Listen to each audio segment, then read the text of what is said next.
नमस्कार मित्रों, मैं हूं दीपक कुमार रथ और उदय इंडिया डिजिटल में आप सबको बहुत बहुत धन्यवाद है। मित्रों, भारतीयता का शंखनाद जैसे मेरा रेगुलर कलम चल रहा है, आज मैं आपके सामने एक ऐसा बात रखना चाहता हूं कि जिस भारतवर्ष में मंदिरों के ऊपर हजारों करोड़ों लाखों लोगों की आस्था है और मंदिर आस्था का प्रतीक है, मैं आपको सामने आज ये बताने जा रहा हूँ कि ये जो मंदिर है केवल आस्था का प्रतीक ही नहीं है और एक रोजगार का स्थान भी है।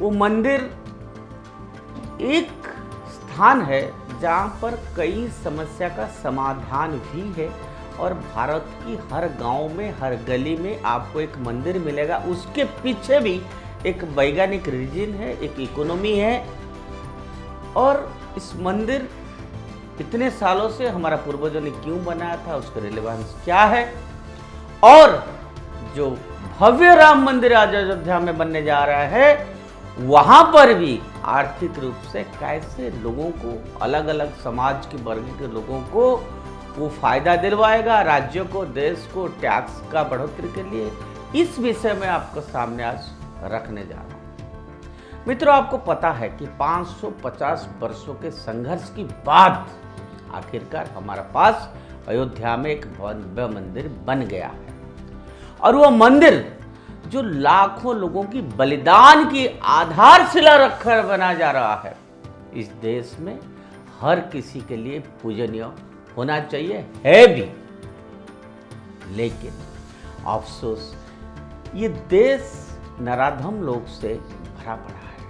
हर दूसरे दिन एक या अधिक इंडी अलायंस या गठबंधन के नेता मंदिर का मजाक उड़ा रहे हैं या हमारे आराध्य देवता मर्यादा पुरुषोत्तम प्रभु श्री रामचंद्र जी के बारे में बुरी बात कह रहे हैं। सरकार से अलग विचार रखना कोई बुरी बात नहीं है, हम समझ रहे हैं। लेकिन इस प्रक्रिया में जब कोई लोग और पूरे देश की आस्था पर हमला शुरू कर देता है तो ये देश में एक समस्या बन जाता है। भारत के मंदिर उसकी गहरी धार्मिक और आध्यात्मिक विरासत का प्रतिबिंब है।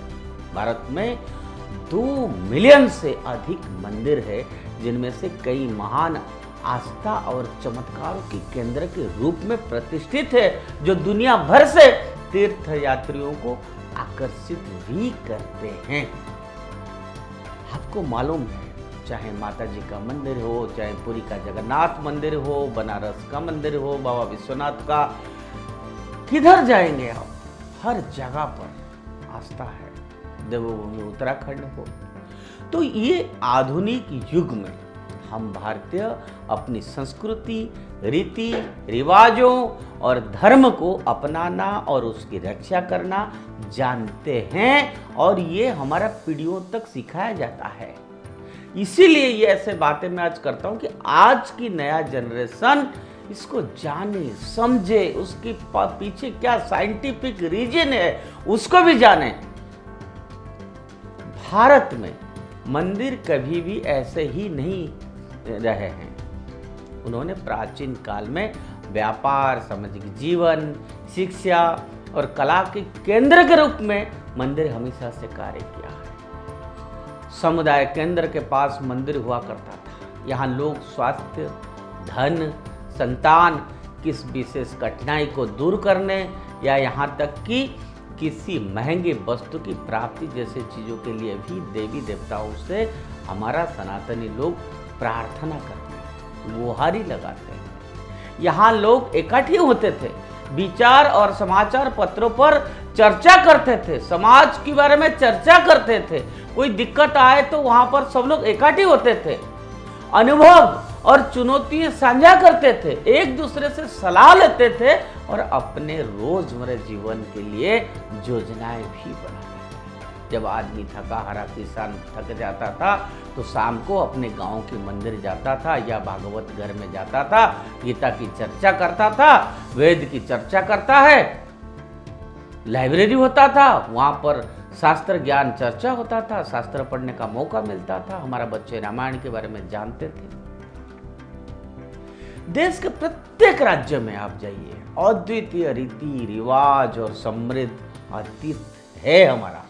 साथ ही में कई मंदिर भी है जो संस्कृति के प्राण केंद्र के रूप में कार्य करते आ रहे हैं। धर्म के बजाय धर्म राष्ट्रों के निर्माण, उनकी विश्व दृष्टिकोण और प्रभावित करने और आध्यात्मिक विकास को बढ़ावा देने में मंदिर एक बहुत महत्वपूर्ण भूमिका निभा रहे हैं। लेकिन मुझे दुख है, अफसोस है इस बात को आज कहने के लिए कि आज अखिलेश यादव, तेजस्वी यादव, स्वामी प्रसाद मौर्य, सीताराम येचूरी, श्याम पिट्रोड़ा जैसे कई लोग अयोध्या धाम में रामलला मंदिर के निर्माण के आवश्यकता पर सवाल उठा रहे हैं। अरे आप कौन है? आप है कौन? भारत में रामलला का मंदिर बने और उस पे आप सवाल उठाएंगे? इतना हिम्मत है आपके? आखिर क्यों? किसकी एजेंडा पूरा कर रहे हैं आप? आपकी मंशा क्या है? आप क्यों विरोध कर रहे हैं? ये मंदिर और देवता का जो मजाक उड़ा रहे हैं और कहते हैं कि बेरोजगारी, हॉस्पिटल, शिक्षा, ब्ला ब्ला मुद्दे हैं, मंदिर मुद्दा नहीं है। तो मैं आज यही आपके सामने कह रहा हूँ, ये जो बेरोजगारी है, शिक्षा है और हॉस्पिटल है, ये सारा जो प्रॉब्लम है, ये प्रॉब्लम भी वो मंदिरों में ही सॉल्व हो जाता है। आपको मालूम है तिरुपति बालाजी में उन्होंने कितना एजुकेशनल इंस्टीट्यूट खोल रखा है। आप साउथ में, कर्नाटक में जाइए, जितना मठ है, मंदिर है, उन सब ने medical education, hospital, Chinmaya mission जाइए, बेंगलोर में इतना बड़ा हॉस्पिटल बना रखा है। सब ने मंदिर के थ्रू, उन्होंने ट्रस्ट बना के उसके थ्रू गरीब बच्चों को मदद करता है मंदिर, पूरा कम्युनिटी को मदद करता है। बड़े बड़े हॉस्पिटल्स बना रहे हैं, गरीबों को मुफ्त इलाज करा रहे हैं। आपको अगर मालूम नहीं है तो आप इस सब विषय को आलोचना करने से पहले कम से कम अपना इन्फॉर्मेशन इकट्ठी करिए, उसके बाद आप बोलिए। आप कितना भी बोले, मुझे पता है इस भारत में सनातन लोग आपकी बात को कोई तवज्जो नहीं देंगे। लोगों को पता है मंदिर में क्या होता है। मित्रों, ऐसा नहीं है कि ये मुद्दे नहीं है, लेकिन मंदिर इन सब समस्याओं का हल है। ये इन लोगों को समझना पड़े। लोगों को तो समझ है, समाज को तो समझ है, सबको पता है। आज हम उन्हें और हिंदुओं में अनेक जैसे लोगों को बताएंगे कि मंदिरों का महत्व क्या है और नया मंदिर अयोध्या में क्या लेकर आएगा। मंदिर तो बन ही रहा है, लेकिन एक आस्था का प्रतीक है। सबके मन में अपार आनंद है, खुशी है, भगवान राम आ रहे हैं। लेकिन उसके साथ साथ मंदिर अगर एक बनी अयोध्या धाम में भगवान राम की, तो मंदिर ने क्या और खुशियां ऑटोमेटिकली ला रही हैं समाज में, देश में, उसको भी समझने की जरूरत है। मित्रों, भारत में मंदिर केवल धार्मिक स्थान नहीं है। ये जो स्यूडो सेकुलर नेता है ना, अपना राजनीतिक रोटी सेक रहे हैं, उनको मैं समझा रहा हूं कि मंदिर केवल धार्मिक स्थान नहीं है। भारत दुनिया के कई सबसे अमीर मंदिरों का घर है, जहां हर साल दुनिया भर से लाखों पर्यटक आते हैं। राष्ट्रीय नमूना संरक्षण कार्यालय जो है, वहां से पता चला कि मार्च के महीने में एक डेटा जारी किया था, जिसमें दिखाया गया है कि भारत में धार्मिक यात्रा की दैनिक लागत 2,717 रुपया प्रति व्यक्ति का है। सामाजिक यात्रा की दैनिक लागत जो है 1,068 रुपया प्रति व्यक्ति का है और शैक्षिक यात्रा की दैनिक लागत 2,286 रुपया प्रति व्यक्ति का है। इसका मतलब धार्मिक यात्रा पर प्रतिदिन 1,316 करोड़ रुपया और सालाना 474 लाख करोड़ रुपया खर्चे होते हैं। आप लोग थोड़ा अपना ज्ञानवर्धन करिए, ये इंफॉर्मेशन जो मैं दे रहा हूं उसको समझिए। और वो सर्वेक्षण कहता है कि मंदिर की अर्थव्यवस्था 3.02 लाख करोड़ रुपया या लगभग 40 अरब डॉलर और सकल घरेलू उत्पादों का 2.32% होने का अनुमान लगाया गया है। और ये सिर्फ एक नमूना डेटा है। अब इस पर विचार कीजिए आप। Confederation of all India traders के प्रारंभिक अनुमान जो उन्होंने डाटा दिया है, उसके अनुसार राम मंदिर के उद्घाटन का आर्थिक प्रभाव 50,000 करोड़ रुपए से ज्यादा होगा। आप सोचिए, जिससे स्थानीय निर्माताओं और व्यापारियों के उत्साहित होने की संभावना है ही। आने वाले दिनों और वर्षों में अयोध्या धार्मिक पर्यटन में की वृद्धि, जो स्पिरिचुअल टूरिस्ट है, उसका पूरा अयोध्या शहर नगरी तैयारी कर रहा है, सरकार तैयार कर रहा है उसका। अब तो और जब प्रधानमंत्री स्वयं नरेंद्र मोदी 22 जनवरी को वहां राम मंदिर का समर्पण करने की तैयारी में व्यस्त है, कई ट्रैवल एजेंसियां, आवास प्रदाताओं ने अयोध्या में संबंधित इंटरनेट जो सर्च होती है उसमें तेज वृद्धि हुई है। Search on Ayodhya in search engine. पिछले वर्ष के दौरान उन्होंने अयोध्या में होटल बुकिंग और खोजों में लगातार वृद्धि देखी। नए साल की पूर्व संध्या पर अयोध्या में इन मांगों में 70% से अधिक वृद्धि हुई है, जिसमें गोवा, नैनीताल जैसा प्रसिद्ध जो टूरिस्ट स्थान है उसको भी पीछे छोड़ दिया। अब समझिए नेता लोग जो आप विरोध कर रहे हैं कि अगर नैनीताल या हिल स्टेशन गोवा उस सबसे ज़्यादा टूरिस्ट अगर अयोध्या को अब प्रीफर कर रहे हैं तो उसमें समाज को, देश को कितना फायदा होगा नहीं होगा, आप लोग खुद तय करिए।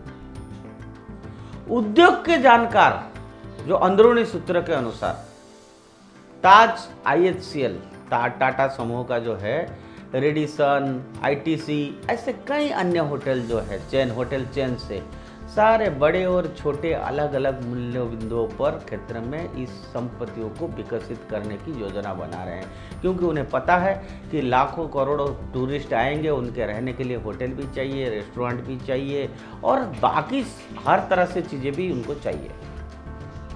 मिडिल स्केल और जो अपर स्केल की जो बिल्डर्स इस क्षेत्र में विकास करने में भी विशेष रूप से रुचि रखेंगे। पिछले 3 वर्षों में अयोध्या में भूमि का मूल्य 3 गुना से ज़्यादा हो गया है और निवासी कम संख्या में उपलब्ध भूमि पार्सल से या तो अपने हिस्सेदारी पर कब्जा करके या अत्यधिक कीमतों के वसूल कर लाभ कमा रहे हैं। उद्योग का जो विश्लेषक है उनके अनुसार प्रैक्टिकल टूरिस्ट प्लेस के रूप में काम करने के लिए तैयार होने से पहले शहर का विकास अगले 2 से 3 वर्ष तक समाप्त नहीं होगा, क्योंकि कई चीजें विकास होगा, साथ ही साथ सामग्रिक विकास होगा उसमें, तो उसका कितना बड़ा इकोनॉमिक इम्पैक्ट होगा, कितना फायदा आम आदमी को मिलेगा, ये तो कोई सोच भी नहीं सकता है। और वो बढ़ता जाएगा, मल्टीपल होता जाएगा। आपूर्ति और मांग के बीच मौजूदा अंतर को कम करने के लिए शहर में अनुमानित 1100 से 1200 कमरे या 25 से 50 होटल अगले 2-3 साल में 4 गुना, 4 गुना, 10 गुना भी बढ़ सकता है। तब तक अधिकांश आगंतुकों के पड़ोसी शहर में रहने या शहर में दिन के दौरे की व्यवस्था करने की उम्मीद है आसपास की। ओब्वियसली जब इंफ्रास्ट्रक्चर नहीं होगी इतना ज़्यादा, जब तक बनता रहेगा तब तक अयोध्या के आसपास की एरिया भी डेवलप होगा, वहाँ लोग रहेंगे और जाके दर्शन करके आके रहेंगे, जो ज़्यादा वहाँ दे नहीं सकते हैं भीड़ भड़ा को वो करने के लिए, अवॉइड करने के लिए। मित्रों, भारत में धार्मिक पर्यटन में तेजी दिखाई दे रही है, साथ ही ठहरने की जगह भी भारी मांग है, क्योंकि जब लोग जाते हैं कोई तीर्थ स्थल में तो हर कोई सोचता है कि दर्शन करेगा, वहाँ रुकेगा एक दिन, सुबह का मंगल आरती देखेगा, वहाँ का हवा वातावरण, वहाँ की नदी, सरोज नदी का तट पर शाम को आरती करेगा, तो हर कोई चाहता है कि 1 दिन 2 दिन वहाँ जाके रहे। जब कोई परिवार के साथ जाएगा रहेगा तो ऑटोमेटिकली वो 2 पैसा खर्च करेगा और वो 2 पैसा ऑटोमेटिकली इकोनॉमी में आ रही समझ। और ये मांग एक समय दक्षिण भारत में थी, बहुत ज़्यादा केंद्रित थी, लेकिन आज प्रधानमंत्री मोदी जी के आने के बाद में ये अन्य क्षेत्रों में भी फैल गया। Not only in south but it has spread to different risk. आपने देखा बनारस में बाबा विश्वनाथ का जो डेवलपमेंट हुआ है, जो कॉरिडोर बनी है, उस आप अगर 5 साल पहले की वहाँ के टूरिस्ट का नंबर देखेंगे, आज अगर कंपेयर करेंगे तो कितना लाखों गुना बढ़ गया है। आज अगर कोई श्रद्धालु अगर बाबा विश्वनाथ के दर्शन करता है, गंगा मैया का आरती देखता है, तो आपको ऐसे लगेगा शाम का समय में जैसे मेला हो रहा है। आखिर क्यों हुआ? ये देश की जो चिंता है, देश की जो सरकार है, उन्होंने उसको चेंज किया, उस मॉडल को चेंज किया, वहाँ व्यवस्था प्रदान किया, सिक्योरिटी प्रदान किया, हर प्रकार की व्यवस्था बनी। तो आज बनारस की स्थिति देखिए क्या हो गया है। इसीलिए अयोध्या मंदिर के निर्माण से उसको बढ़ोतरी होगी, जो बढ़ोतरी का मतलब इंफ्रास्ट्रक्चर डेवलपमेंट है वो मजबूती होगी, और ये बढ़ोतरी धीरे धीरे बढ़ता रहेगा। इंडस्ट्री का अंदरूनी सूत्रों को अगर हम माने 2024 तक पूरे भारत में धार्मिक पर्यटन सालाना 15% अधिक पैसा कमाएगा। इमेजिन करिए, तो कितनी खुशी की बात है। लेकिन ये बात इन लोगों को हजम नहीं होता है, जो सेकुलर लीडर है। उन्हें लगता है कि ये बात जो है ये आरएसएस का है, ये बीएचपी का है, ये मोदी का है। भाई ऐसा नहीं है। आखिर वो जो मंदिर बन रहा है वो कोई मोदी का बन रहा है क्या? आखिर जो जनता जा रहे हैं श्रद्धालुओं में, मोदी के लिए जा रहे हैं क्या? हाँ, मोदी ने इतना जरूर किया है कि वो व्यवस्था खड़ा किया, वहाँ पर सिक्योरिटी प्रदान किया, वहाँ पर एयरपोर्ट बनाया, वहाँ पर रेलवे स्टेशन बनाया। ये तो सरकार का काम ही है। तो आपको तकलीफ क्यों हो रहा है भाई? आप तो जिस बात के लिए आर्गुमेंट कर रहे हैं उसका रिप्लाई तो है ही ना भाई। आप कह रहे हैं कि देश की विकास के लिए हॉस्पिटल चाहिए, एजुकेशनल इंस्टीट्यूट चाहिए। हम कह रहे हैं कि एक मंदिर खड़ा हो जाता है तो वो मंदिर 10 एजुकेशनल इंस्टीट्यूट और 10 हॉस्पिटल खड़ा कर देता है और इकोनॉमी में बढ़ोतरी होती है। तो कहां तकलीफ है? आप जान के हैरान होंगे कि 2022 में जो आय है 1.35 लाख करोड़ रुपए थी, वही 2023 के लिए अभी इस पर काम किया जा रहा है। बेहतर बुनियादी ढांचे के कारण बढ़ी हुई पहुंच, हाल की आध्यात्मिक स्थलों को पुनर्जीवित करने का और बढ़ावा देने के लिए सरकारी पहल और उन्नत डिजिटलाइजेशन जो स्थानों की नियमित यात्रा काम में एकीकृत करता है, इसी वृद्धि के फैक्टर बनाते हैं। आप सोचिए, जैसे अयोध्या में राम मंदिर के लिए इंफ्रास्ट्रक्चर बन रहा है, अभी जगन्नाथपुरी में भी नवीन पटनायक की सरकार ने उस मंदिर का चारों तरफ पूरा डेवलपमेंट किया है। उसको कैसे पार्किंग व्यवस्था बढ़ेगा, जो जा रहे हैं कैसे, तो उससे हुआ क्या, जितना यात्री जाते थे तकलीफ होता था, अब वो तकलीफ नहीं रहेगा। तो ओबियसली धीरे धीरे और टूरिस्ट जाएंगे भारत की, और भारत के बाहर से लोग वहाँ पहुँचेंगे। तो बिना किसी संदेह के मंदिर और जिस अर्थव्यवस्था का वो समर्थन करता है, उसका भारत की अर्थव्यवस्था पर बहुत बड़ी प्रभाव पड़ेगा, जिससे कोई उद्योगों में लाखों नौकरियां पैदा होगी। इस व्यवस्थित प्रबंधन द्वारा बड़े पैमाने पर सुदृढ़ करने की आवश्यकता है। मंदिर, उसके प्रशासन और उसकी अर्थव्यवस्था को उच्च शिक्षा के पाठ्यक्रम में एकीकृत करना एक विवेकपूर्ण कदम होगा। युवा अपनी ऊर्जा मंदिर की अर्थव्यवस्था और उससे जुड़े उद्योगों को बढ़ावा पर केंद्रित कर सकते हैं। मैंने जो फैक्ट्स दिए हैं या जो अभी आपके सामने रख रहा हूँ, वो सिर्फ अयोध्या के बारे में पीएम मोदी और उनकी सरकार द्वारा विकसित किए जा रहे हैं काशी विश्वनाथ, जैसे मैंने अभी बताया, Mahakal, Ramayan circuit, Buddha circuit, Krishna circuit, पूर्वोत्तर सर्किट, गांधी सर्किट और सभी संतों के तीर्थों के बारे में सोचे। वो इस देश की इकानमी में कितने 4 चांद लगाएंगे। अब आप देखिए, केवल अयोध्या ही नहीं, 10 साल पहले किसको पता था? आज भारत की हर दिशा में जितने धार्मिक स्थल है, हमारा जो तीर्थ स्थान है, विरासत है, आज उसमें कितने लोगों का आगमन हुआ है, बढ़ा है। और रोड कनेक्टिविटी इतना बढ़िया हो गया है।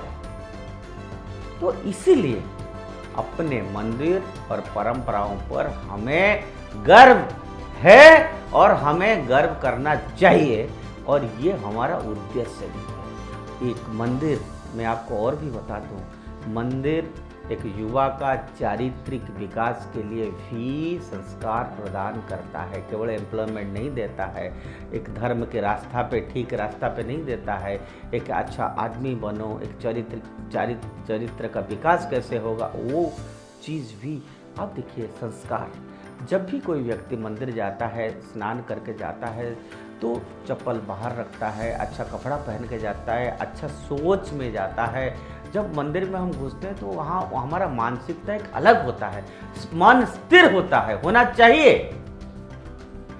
तो ऐसा मंदिर, हजारों मंदिर को आज इस देश में तोड़ दिया गया था। किसने तोड़ा था आपको पता है? इसीलिए तोड़ा गया था कि भारत की संस्कृति को ऊपर चोट पड़े, उसकी इकोनॉमी के ऊपर चोट पड़े, उसकी शिक्षा पद्धति के ऊपर चोट पड़े। तो अब दोबारा अब मोदी जी प्रधानमंत्री के बाद उस सब के ऊपर फोकस किया जा रहा है। वो मंदिर के डेवलपमेंट, गांव की डेवलपमेंट, शहर की डेवलपमेंट, पोर्ट की डेवलपमेंट, रेलवे स्टेशन की डेवलपमेंट, एयर कनेक्टिविटी, ये छोटी बात नहीं है मित्रों, यही भारत है। और भारत अगर if Bharat is going to be a developed nation, then these are the points, these are the connecting points. यूं नहीं हम भारत बन गए हैं, और इतने हजारों सालों की जो हमारा इतिहास है, उस इतिहास का एक बिंदु अयोध्या धाम है। और आज तो मैंने कल भी आपको बताया था कि अयोध्या ही नहीं, आज पूरा भारत वर्ष अयोध्या बन चुका है। और 22 जनवरी को आप देखेंगे कि सचमुच में इस देश में राम का नजारा, राम के प्रति लोगों का स्नेह, प्रेम, विश्वास कैसे बढ़ता है। हम किसी का बातों पे नहीं आने वाला है। इस देश की युवा उसको नकारेगा। नकारात्मक सोच जिन नेताओं ने रखेंगे उनका इस देश में नहीं चलेगा। वो ही चलेगा इस देश में जो इस देश की भारत माँ की वंदना करेगा, वही चलेगा इस देश में। ये देश राम का है, इस देश को हमें राम राज्य बनाया है, बनाएंगे, बनाते रहेंगे। जय श्री राम।